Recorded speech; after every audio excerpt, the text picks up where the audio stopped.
By default, the output of any function is converted to a string. Now, it's possible for us to specify a byte string that may contain binary data like images. But if you specify any other data structure, then they are converted into strings using the following set of rules. If you specify none, that returns an empty string. And let's take an example of that. What we'll do is create a new microservice called, let's say, types. And here the value that we'll return or the expression we'll return is none. So let's open slash types, and you'll find that the response is completely empty. Slash types has a response that has no data. If you specify a Boolean or a NumPy Boolean, then it's rendered as JSON. So it's converted specifically to JSON. Let's take a quick look at that. If I return false with a capital F, that's the Python false Boolean, and save it, then the response is the string false, which is JSON parsable. So I can take the JSON string and say JSON dot parse of the string false, and it will return false.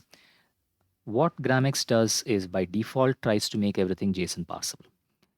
Integers, floating points, whether they are NumPy integers or whether they are Python integers, or similarly for floating points, they are again rendered as JSON, just as the actual values. So for example, if I were to put in minus 0.3 and save it, that gets rendered as minus 0.3 as is.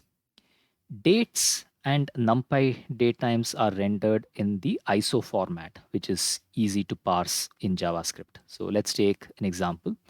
I'll return the current datetime, datetime.datetime.now.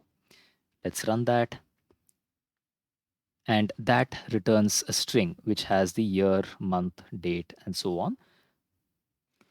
We can parse this in JavaScript using new date of that string, and that converts it into the appropriate datetime object.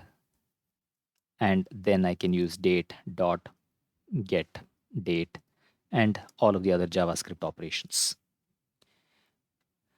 Lists are converted along with tuples and NumPy arrays into JSON arrays, and dictionaries are also rendered as JSON. Now, one thing you must remember is that the keys must be strings in these cases. If not, they would get converted. Let's take an example of a slightly more complex data type. We'll type an array, let's say that contains X and Y, and let's say a dictionary that contains Z colon 0. And save this. Let's render the output, and that comes through as the equivalent JavaScript object. Keep in mind that the expression that we put in here is a Python expression. So I could put in single quotes here.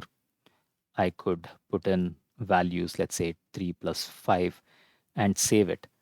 What gets rendered is the evaluated JSON version of the same string. Finally, but perhaps most importantly, any pandas data frame is converted into JSON as an array of records. And if there are dates, they're converted using the same ISO format for consistency. An example of how that might work would be out here, I return pd.dataframe of, let's say, an array.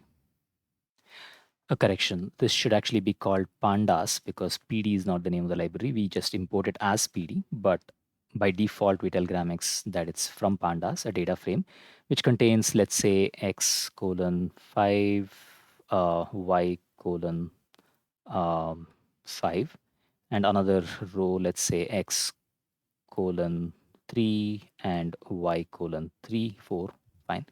And let's save this and reload types.